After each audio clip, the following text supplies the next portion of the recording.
All right, that is California Breeds Midnight Oil here on Ramble On Radio. I say, what ho, this is Brian. Call me Achilles Gardner, coming to you from Ramble On Towers Dungeon Studio in scenic Hespeler, Ontario. You are listening to Ramble On Radio, episode 54. Ramble On Radio is the only dedicated podcast on this or any other known internets. Be sure to go to rambleonradio.com for all your Led Zeppelin news and any links I might mention during the show. You can subscribe to Ramble On Radio through iTunes, and if you go to iTunes, just give it a couple of stars, whatever you need, rate it, leave a little review. It doesn't have to be a big deal, just 3 words. You could say hate it, love it, or anything kind of in between, and that'll work. It helps identify to iTunes as a podcast that people are listening to and feel fairly strongly about. And that helps it get in front of other people when it comes up higher on their searches. And so if you get enough reviews, it can wind up in the in their charts and stuff. So just puts it in front of more people. Same goes for you. You can listen on Spreaker. That's Spreaker, Spreaker, Spreaker.com, and be sure to follow Ramble On Radio. And by doing so, again, it kind of bumps up into different areas and puts it in front of more people. Check out I Am Brian Dammit on YouTube. Follow Ramble On Radio on Facebook. We have a Facebook page on Google+, and at Ramble On Blog on Twitter. That was the drum intro from Midnight Oil by California Breed. Today they put out a video for that. They put the video on YouTube, so I figure I can steal it off YouTube and put it on, right? Probably the best song on the album, by the way. But it's a good one. It's a good one. Not nuts on that drum sound. Like drumming is good, but there's it's kind of a hollow sounding drum sound. It's not a hollow sound. Maybe it's I don't know. That's not a good John Bonham drum sound. Good thick ambient sound to my mind, but that's a production issue, not a drumming issue.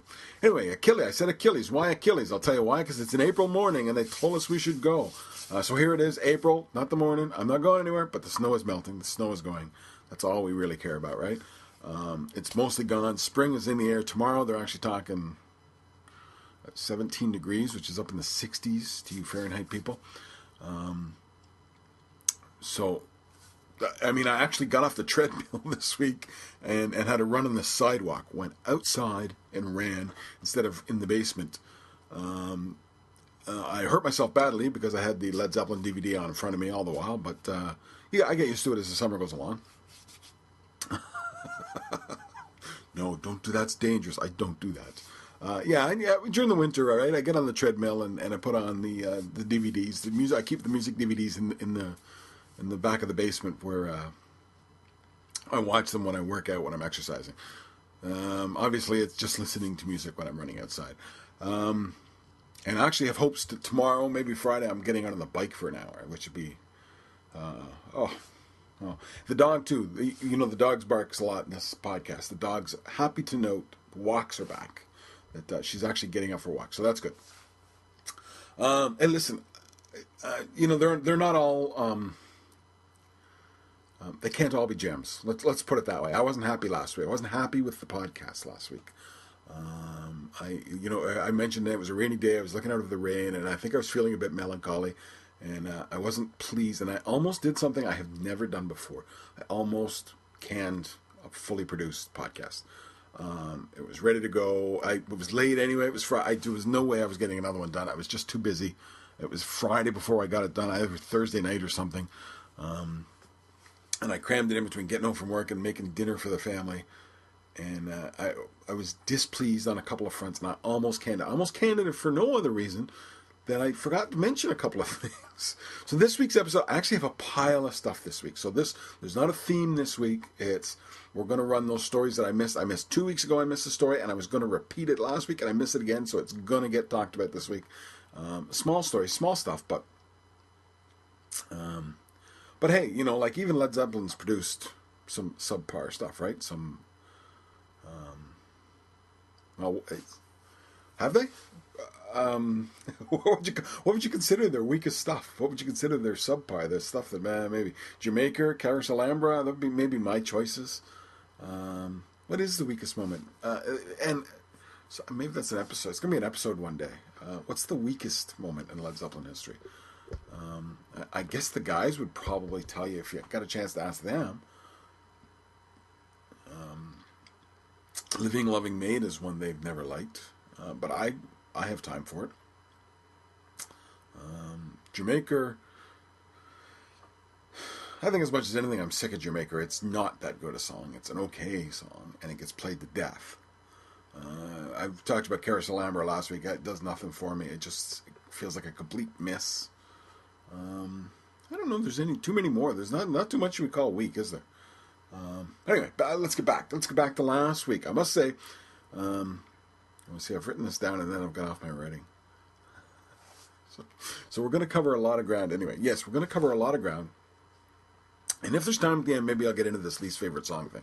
But I don't think, as the week has gone on, lots of little stories have gotten added. There's a busy, busy week. And as I mentioned before, I don't want to run into the 50, 60-minute range too often anyway. Certainly when it's just me talking, I don't want to get doing that. So let's get on to it, though. So I missed... In the 2 weeks, each week, I have missed a beautiful segue. This is what really hurts. Not that I missed, I forgot to mention that story, but that I had a segue lined up, an accidental one both times, lined up, set up, teed up on the tee, had the bat on my shoulder, and I whiffed. 2 weeks ago, I just casually, off the top of my head, mentioned that I was wearing a basketball T-shirt from oh darn, I forget. But they were undefeated going into the NCAA tournament and lost to Kansas the day before, or the weekend before I recorded. This was 2 weeks ago, and I made a crack about wearing that shirt, and that suddenly they lose as soon as I get this shirt. Wichita, the Wichita. Hornets, I think it is, right? University of Missouri Hornets. For those of you who don't follow college basketball, I'm sorry. So anyway, and then I mentioned, I made a joke about being a Leaf fan, and the Leafs were in absolute free fall. And if you don't follow hockey, or if you're over in Europe and don't get one of the most spectacular crash and burns of a sports team I have ever seen, I'm a Leaf fan, and it's been entertaining to watch. It's just been so spectacular a crash. But anyway, the night before I recorded that podcast, they had played the St. Louis Blues. They had lost to the St. Louis Blues, as they were losing to everybody at that point in time. And St. Louis Blues goaltender Ryan Miller, a couple of weeks before that, had been traded from Buffalo to St. Louis, and he had just the week before showed his new mask. And for the Europeans or whatever, the goalies wear these masks that are, I'm guessing, fiberglass or some sort of hard new kind of plastic, but they're molded to their face, and they cover the whole face, and then they have like a plate that straps onto the back, so it covers them, and then they get them painted. Usually team colors, usually it's something to do with the team and the goalie's personality. And Ryan Miller got with the St. Louis Blues. He had a big music note in the middle of his helmet, and then he got two blues guitars painted on it. One of them was Jimi Hendrix's White Stratocaster. The other was Jimmy Page's #1 Les Paul. Painted on the side, on the right side of his mask, is the Jimmy Page Les Paul. So I had seen it the night before, and I forgot. So I had the segue lined up, and actually, I'm thinking about that segue. I'm thinking about going with that story. If Dave Lewis was I was going to try and throw it at him, just to kind of get him off his game a little bit, just to not make him uncomfortable, but to start the interview off talking about something that he probably had no idea about. So get the conversation rolling in a different direction than he's used to, and hopefully create a more interesting conversation. So that's, and I had a segue for him if that came to that, because The mask is the music note of the mask. The team St. Louis Blues comes from a movie. I think the song is called St. Louis Blues. I think it's Meet Me in St. Louis is the movie. I could be off on this, but it's a Judy Garland movie, and of course, he talks about in his Nebworth book, which is one of the reasons I wanted to have him on. In 1979, July 23rd, 2479, they play in Copenhagen at this theater that had featured, and he mentions in the book, in the past, people such as Judy Garland was one of them. So I was going to roll that segue into his book. But anyway, it's also reminiscent, though, of a couple of years back, Brent Johnson played for the Pittsburgh Penguins, and he had 4 or 5 Led Zeppelin goalie masks. I talked about him here, and I definitely, if you search Brent Johnson on RambleOnRadio.com, you will see pictures of those masks. And I haven't done any story on Ryan Miller yet.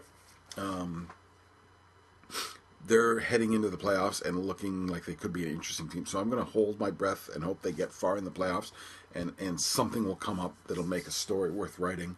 Not just the mask, maybe he has a phenomenal game, or they go out and, win the Stanley Cup, or they go out in spectacular fashion, or something happens, hopefully, that'll create a story that'll make it worth talking about his mask more. But anyway, so I missed that segue completely, and it was such a beauty. And then last week I mentioned Robert Plant's playing Glastonbury. June 28th is the date. I didn't know the date. And I absolutely just blew right past the story that Glastonbury boss Michael Eavis says, and that Led Zeppelin will reform. Will, not should, may, possibly, probably, I think. Led Zeppelin will reform. Led Zeppelin will play Glastonbury one day. Again, not I think, not maybe, not we hope. Will reform, will play Glastonbury. And my response to that is Michael Eavis will get carried away to the nut house one day. He's nuts. They're not reforming. They're not playing Glastonbury. Jimmy Page is 70 years old. And if your parents are there, or you've dealt with people at that age, guys slow down. People slow down. Not guys. Women too slow down big time after 70. It's just very hard to maintain any kind of that kind of excellence after 70. I just don't see Jimmy Page, and he's not like he's been playing regularly for the last 20 years. I don't see him getting out of bed saying, I'm going to get my game in shape and getting up to Led Zeppelin shape at any point anymore. I just don't see that happening at 70 years old. It would have to happen in the next couple of years. Let's put it that more bluntly that way. It would have to happen. It's not happening this year, so it would have to be next year, the year after. It's not happening after. It's just not happening. They're not reforming. I don't like to say that. This podcast started as a blog. The blog started as a Led Zeppelin reunion blog. That's my thing. It's not happening. It's not happening. If you're Robert Plant, why would you do it? I mean, in 94, when he went back with Jimmy, you're thinking of long-term career. You're thinking, okay, I'm in a bit of a lull in my own career. This will spark things.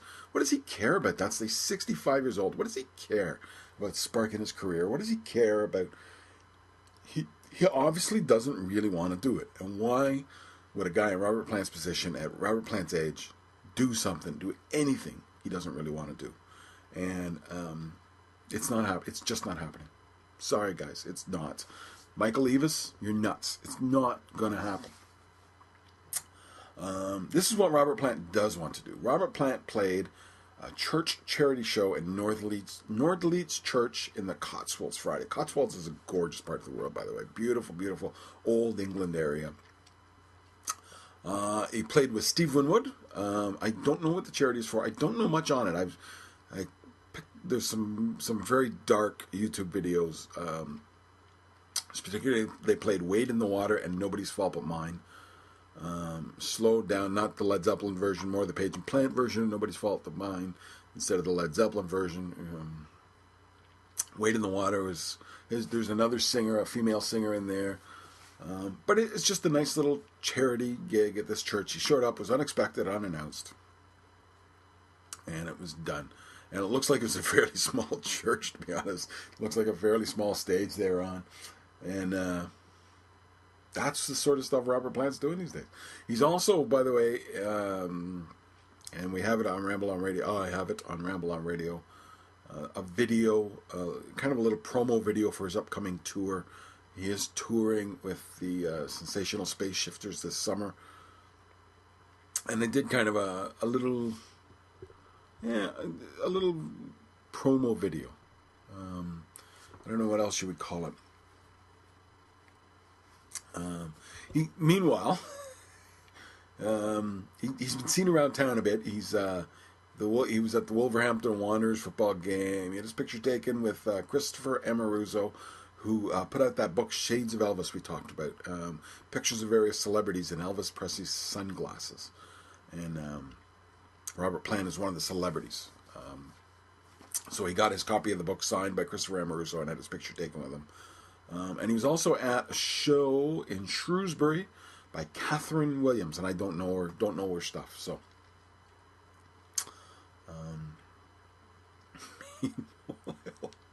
poor Jimmy Page.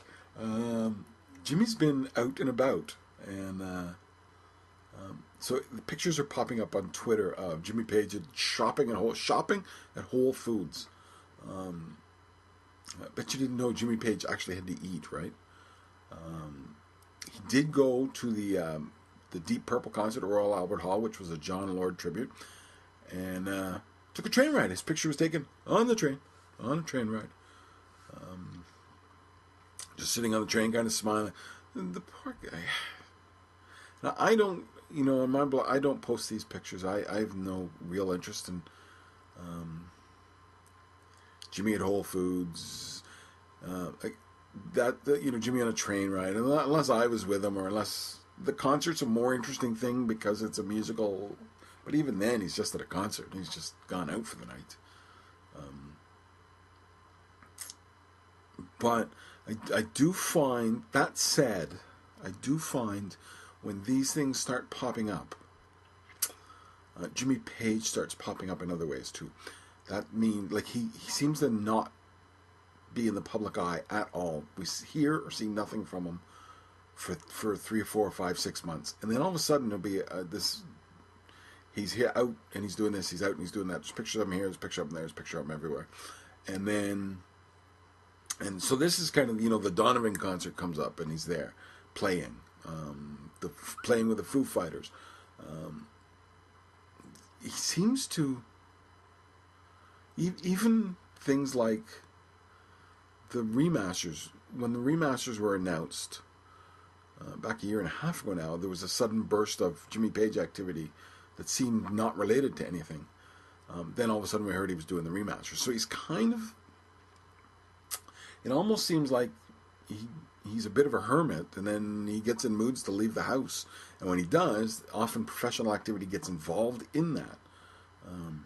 So I don't ignore these Jimmy Page, but I'm not big on it either. I think the guy should be able to take a train ride without everybody taking his picture and firing it all over Twitter. But like I say, it does sometimes indicate that other stuff is happening. Another rumor, though, there's a rumor that Jimmy Page is no longer with his manager, Peter Mensch. This is a quote from Led Zeppelin News that he is currently in between managers. That's Led Zeppelin News is on Twitter at Led Zepp News. If you're on Twitter, you got to follow him. Follow him. James Cook is the guy's name. They're great. He's great. He covers it, but he's the guy who's got all the pictures up, by the way. He retweets pictures and posts pictures of people, send them, I guess. And frankly, that's what Twitter's excellent for. As a blog, it's not. And obviously a podcast is lousy for showing pictures. But, as kind of as a blog, it's not. You're really writing stories more than anything. With Twitter, he's excellent at getting news fast. Bang, bang, bang. Quick story. Jimmy Page did X, Y, Z. Jimmy Page at Whole Foods. X, Y, boom, boom, boom. And he can get it off there in a few seconds, and he does it really great for following what's going on with Led Zeppelin. He's quick on stuff. He's got some contacts. He's not just He's not just regurgitating content, he is creating content as well. And often the very first person on a story, mostly because he's kind of seems to be he has his phone, because he's doing Twitter and he's got his phone beside him. I see a story and I'm at work. Well, it's 8 hours away from getting on the blog at least. Whereas he can tweet it in a matter of minutes, right? So Twitter does have its advantages, and that's one of them. And James does an excellent job. So Led Zepp News, at Led Zepp News, for them. There's a new music device coming out called Pono. Neil Young's heavily involved in this, and it's supposed to be, what it is high quality digital files. So it's like an MP3 player, but it plays, the audiophile geeks complain about the quality of MP3s. MP3s sound lousy. MP3s are lousy. And this is much better quality, much higher end than MP3. And they're creating a Pono store where the music's going to be sold at a much higher quality file size. And it's called Pono, Pono. So they did a little promotional video. They popped up last week, and and they were playing Kashmir. One of the songs was Kashmir, which leads us to speculate that the remaster soon coming out will be released as standalone. As it currently stands, high def files are only available in the Ultra Uber Get Out Your Wallet box set.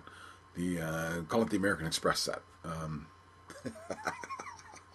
It's, the one, it's the records and the CDs and the books and whatever else. And they include a high definition download, very high quality file. But what this commercial hints at is that the files will be available on the Pono store for the Pono device, that they will be sold at some point as standalone high def files. That's what you can read into on that. Of course, they may just be, go buy the super duper box set and those files will work on the Pono. That may be the case.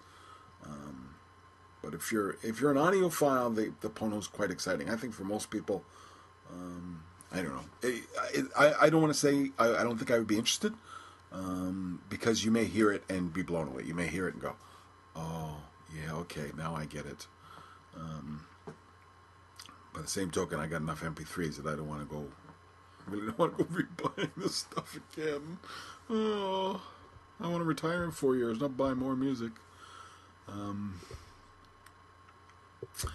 In New York City, and I don't know the gallery. There's art galleries having a photography exhibit of the work of Bob Gruen. Bob Gruen's famous for quite a few. It's rock photography, by the way. And his most famous shot would be John Lennon in the shirt that says New York City, white shirt that says New York City. However, he did capture Led Zeppelin a number of times, and there is some pictures, and they will be, framed, high quality prints, etc., etc. They'll not just a picture. They may be a picture you've seen, but you've probably never seen them this good. This is the let's say these are the Pono music files to your MP3s that you downloaded from iTunes. In terms of what you've seen previously printed in magazines and what you're going to see on the wall at the exhibit. So if you're in New York City, look up Bob Gruen, Gruen, and the exhibit's on for like the next month, and it's probably going to be a good one. I wish I was going. I think I would pop into that. That really looks. But if you just look up Bob Gruen rock photography exhibit, and you'll get to the gallery, and they do have an online PDF, the magazine for the showing, which is so you can scroll through it and see all the pictures at least. And speaking of pictures, speaking of that sort of thing, Lisa Robinson, who was a big-ish time rock writer in the 70s, is doing a book, releasing a book later this month called There Goes Gravity. I've been in contact with Penguin Canada. I got a copy coming, a review copy. So sometime, hopefully it gets fast. Sometimes, they say they'll send a review copy and it takes, I've never received them. I've had it take like 6 weeks and I've had it be there the next day. And they've FedExed it, I don't know what I'm getting. I really don't. But I presume in the next couple of weeks I will be, she was very quick to get back to me, very happy to send a book to me. So that leads me to believe that it'll get here, that it's in the mail now, sort of thing, in the mail today. So next week, probably sometime, I'm getting it, which means probably in sometime in the next couple of episodes, I suspect I'll be reviewing it. I'll be talking about the book. Lisa Robinson toured with Led Zeppelin. My personal Lisa Robinson story is in 1977, August of that year, we drove from where we live up in southern Ontario, Toronto, basically, to Florida, to Disney World, and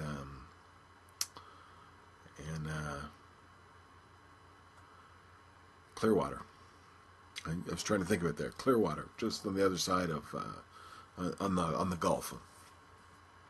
And unlike nowadays, where you have DVD players and minivans full of all sorts of space, DVD players back there and whatnot, and your own personal headsets and an iPad with movies on it or whatever, and 1,000 books and 1,000 magazines and all that sort of thing. We were allowed to bring like 3 magazines. There's 3 of us in the back seat of a Gran Torino, I believe it was, and 3 boys. I was 14, my other brother was 17, and then my youngest guy would be 8, so he's small. He got stuck in the middle, of course, all the time. And the hump, remember the humps where the transmission ran? So I had these 3 rock magazines. I think it's a Cream and 2 Hit Paraders, I think is what I had, if memory serves.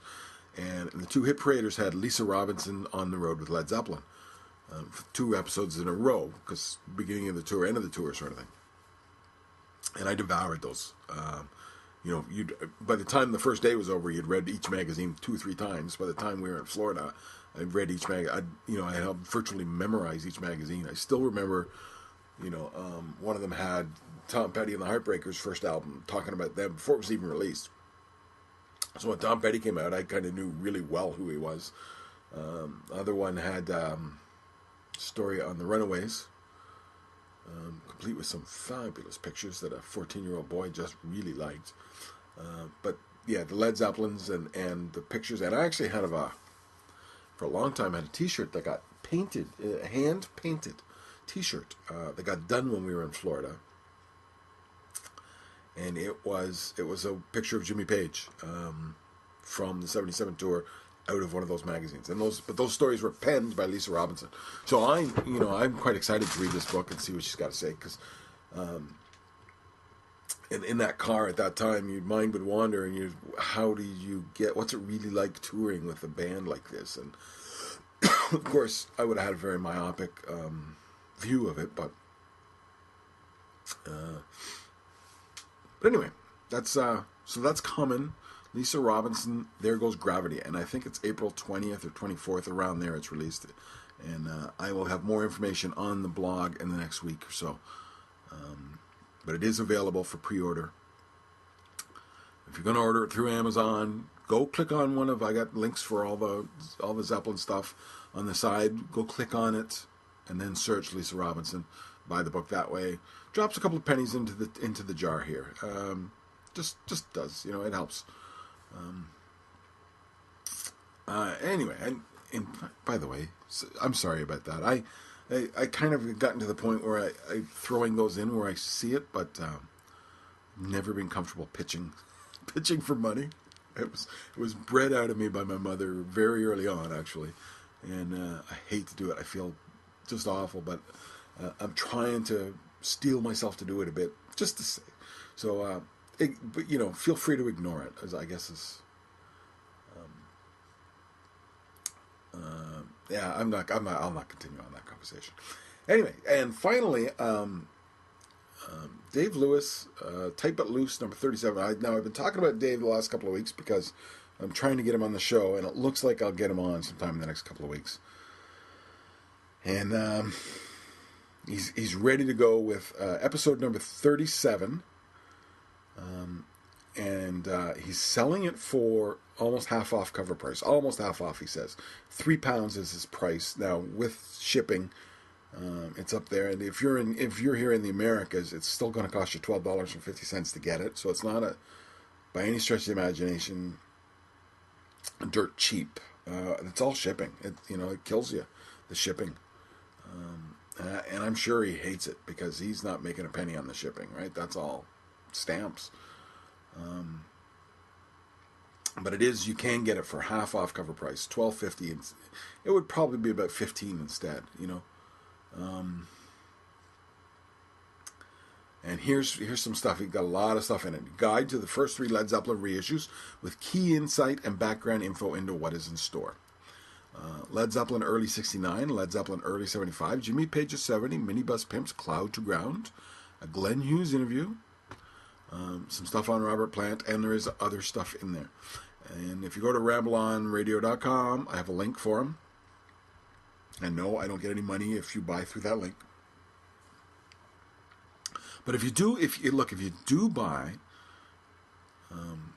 in the next week or two, when you're buying, there is a kind of an option to leave a comment or something for him. Let him know you heard about it on this. Let him know. I'm convinced after listening to Ramble on Radio.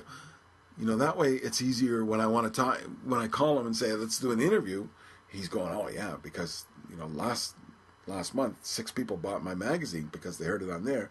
I'm definitely going to talk to this guy. That's the sort of stuff that helps make this better. And I know I go on about that a bit. I apologize. That's kind of inside baseball-y stuff, and I do apologize. But it needs to be mentioned. So that's it. That's got it in just under half an hour, and that's not bad. Looking forward to the next couple, maybe if not next week, the next 2 after that with Lisa Robinson and hopefully Dave Lewis. And I'm expecting this month also to get James Dillon on. Once he's done, keep your eye open for him having completed the John Bonham drawing, the pencil drawing that he's doing. And go to jamesdillon.com. Be sure to read the wonderful, absolutely superb biography of James Dillon by some guy called Brian Gardner. Never heard of him, but his biography is there. All right, so this is Brian Gardner. Yeah, go to James Dillon's site. He's got the Robert Plant picture still for sale, and he's almost done the John Bonham. And when he's done the John Bonham, he's agreed to come on the show and talk about it, which hopefully will get, looks like it's going to get close to when they head out for some dates in May. So we will have lots to talk about with him. So I'm looking forward to the next couple of shows. Hopefully it all rolls somewhere along the lines of what we want. And thank you for listening. Thank you for taking the time to listen. Thank you to everybody who's followed me on Spreaker. Thank you to everybody who's left keep getting emails from people and they mention, by the way, I left a review. So thank you for doing so. Thank you for leaving a review. It helps. That's all I can say is it helps. And that's it for Ramble On Radio, episode 54. Check out rambleonradio.com for notes on this week's podcast, Led Zeppelin news and reviews, and, of course, any links mentioned in today's podcast. Follow Ramble On Radio. Follow me on Facebook, Google+, and at Ramble On Blog on Twitter. Fair warning, I really don't do Google+ very much, so it's if that's your big thing, you may be disappointed at how little activity goes on there. But Facebook and Twitter, I'm around a fair bit. You can subscribe to Ramble On Radio through iTunes, as I just mentioned, leave a review, listen on Spreaker, and be sure to follow me on Spreaker. That's Spreaker with an R. And check it out at I Am Brian Dammit on YouTube. Thank you for listening to Ramble On Radio. And I will talk to you next week.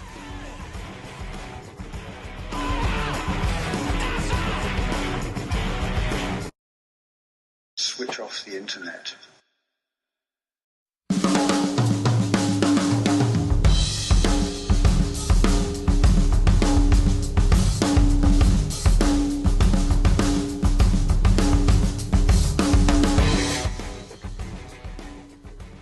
All right, that is California Breeds Midnight Oil here on Ramble On Radio. I say, what ho, this is Brian.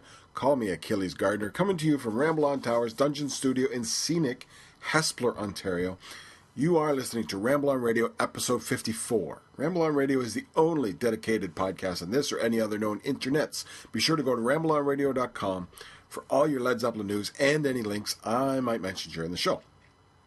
You can subscribe to Ramble On Radio through iTunes, and if you go to iTunes, just give it a couple of stars, whatever you need, rate it, leave a little review, puts it in front of more people. Check out I Am Brian Dammit on YouTube. Follow Ramble On Radio on Facebook. We have a Facebook page on Google+, and at Ramble On Blog on Twitter.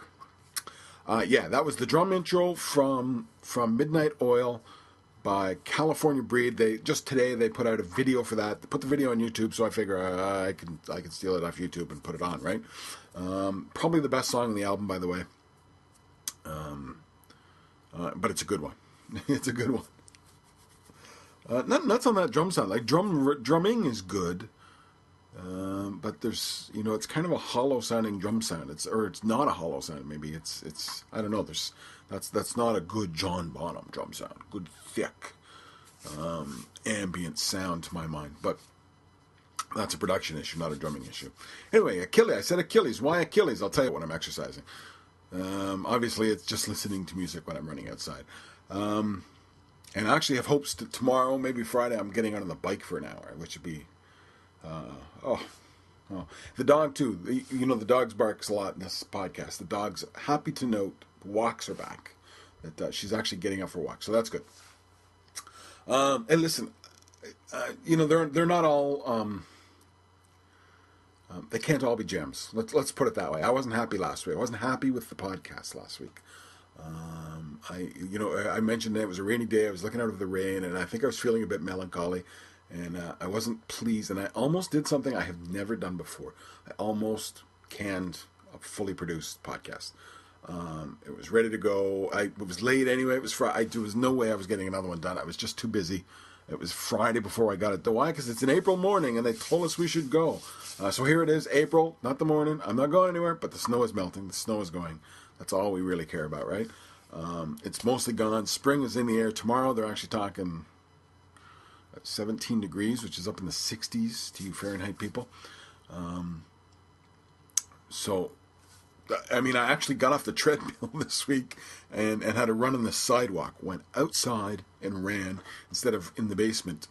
I hurt myself badly because I had the Led Zeppelin DVD on in front of me all the while. But, I get used to it as the summer goes along. No, don't do that. It's dangerous. I don't do that. During the winter, all right, I get on the treadmill and I put on the DVDs. The music. I keep the music DVDs in the back of the basement where I watch them when I work out. It doesn't have to be a big deal. Just 3 words. You could say hate it, love it, or anything kind of in between, and that'll work. It helps identify to iTunes as a podcast that people are listening to and feel fairly strongly about. And that helps it get in front of other people when it comes up higher on their searches. And so if you get enough reviews, it can wind up in the in their charts and stuff. So just puts it in front of more people. Same goes for you. Can listen on Spreaker. That's Spreaker, Spreaker. Spreaker.com, and be sure to follow Ramble On Radio, and by doing so, again, it kind of bumps up into different areas and